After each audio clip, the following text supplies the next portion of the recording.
We all do at Humber. After a long class, you just want to plop yourself down on the nearest couch.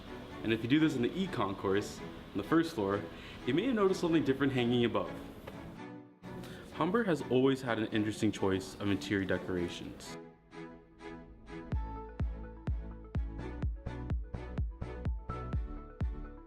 And then you ask yourself, why canoes?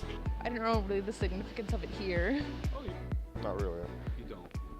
But really, you don't really pay attention. It kind of just sits above you, but...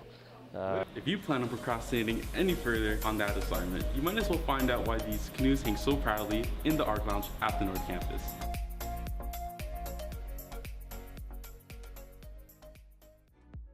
When you think of canoes, what do you think of? Lake adventures during the summer? Canoes, or canoe, meaning dugout, were shaped and hollowed by indigenous folks using tree trunks strong enough to travel between islands. Fun fact, did you know that the largest canoe, Gitchi Chiman, was 36 feet long and weighed only 500 pounds?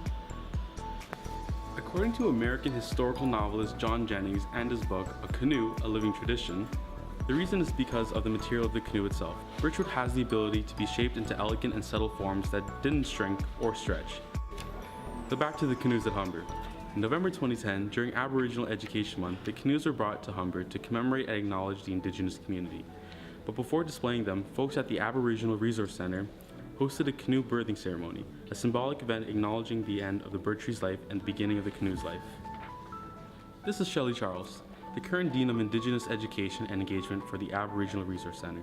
She was part of the working group who arranged the canoes to come to Humber and was present for the Humber Canoe Birthing Ceremony in 2010. And for this particular ceremony, it was important to establish a relationship with the water.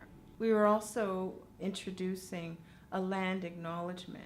So it made a lot of sense to have a ceremony that talks about the land acknowledgement, but also that ensures that when we put their vessels into the water, that we develop that relationships. But that's how Indigenous people traveled throughout the Great Lakes region, across the nation, actually. That first wetting of the canoe, for the most part, is usually done by somebody in the family.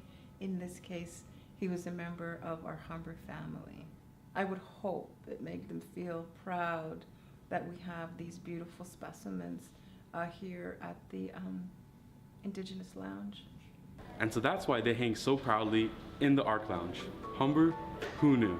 Well, I hope people and students all realize that Humber is a very diverse community, and we're trying to build our Aboriginal culture at Humber, and also we're trying to build the enrollment at Humber.